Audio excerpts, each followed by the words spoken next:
Please like and subscribe to our channel and click the bell icon to get new video updates.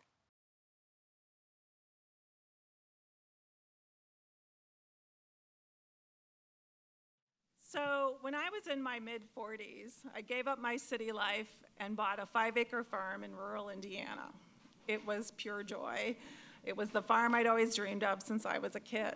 And along with it came a whole host of challenges, but it has also come with many, many joyful things.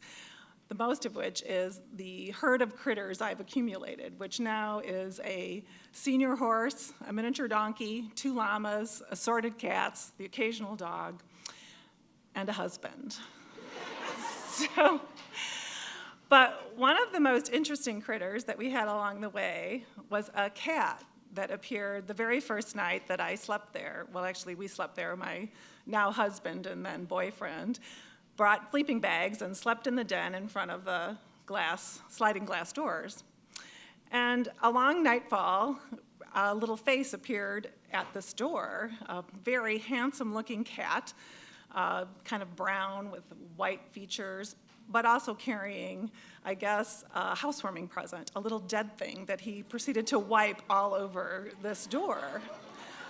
Which I was sort of sat up in my sleeping bag a little stunned, and my then boyfriend says to me, "Well, welcome to the Franny farm." So this cat decided that he lived there and proceeded to move into our window box.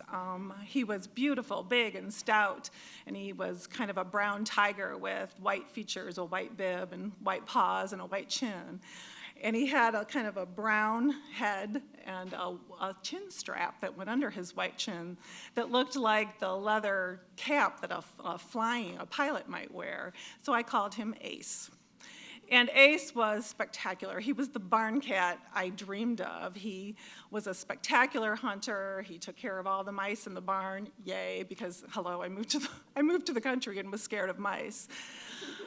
And he was wonderful. He was there every day when I did chores. He came and went, had adventures I did not know anything about. Sometimes he was gone for days, sometimes months. And he would reappear just as if nothing had changed, and I would always be so happy to see him. One day, we were leaving the farm, actually, to go to my birthday party, and we pulled out of the driveway, and on the road was Ace, dead in the middle. Needless to say, this was not joyful. I was hysterical with grief. And I told my husband or then boyfriend, but had to go home and get something to wrap him in and give him a proper burial. I didn't care if we were going to be late to the party. So we did that. We went home. We got my favorite sweatshirt, wrapped him up, dug a hole, and my husband put him in there. And I asked him to turn him over so I could pet him, but I did not want to see his beautiful, damaged face. And I petted him, and we buried him. And I said, let's go to the party, but don't tell anyone because I don't want to discuss this. And so we did. The Sunday following this tragedy, I was out doing my usual chores, and my husband, a very large African-American gentleman, appears looking quite pale. And I'm like, what's wrong? And he said, guess who's come to dinner? And I was like, who comes to dinner in the middle of nowhere, Indiana on a Sunday night? And he says, Ace.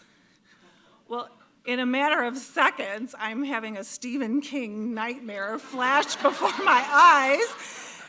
And I think, oh my God, vet bills, are we gonna have to go through this death all over again? Oh my God, oh my God, oh my God. And I look outside, and here's this beautiful cat sitting there looking as majestic as ever. He hadn't always been so open to having me hug him and stuff, but I picked him up, gave him a big hug, cried, laughed. I couldn't believe it. There was not a hair on his head that had been damaged. It was a miracle. So during the following week, we talked about this kind of incessantly about, I can't believe this cat, how could this possibly be? I touched this cat, I put it in the ground, blah, blah, blah, blah, blah. And then it got really silent, and I said to my husband, I did something odd today. And he said, what was that? And I said, well, I checked the grave. And he said, "What did you find?" I said, "Nothing, it was undisturbed." And he said, "Well, to be honest, I checked it too." And like you, we laughed and laughed and laughed. So that became just a wonderful part of the story of this farm. And from then on, we called this cat Ace Not in the Hole, and the one that we buried. And the one that we buried, we called Dead Ringer.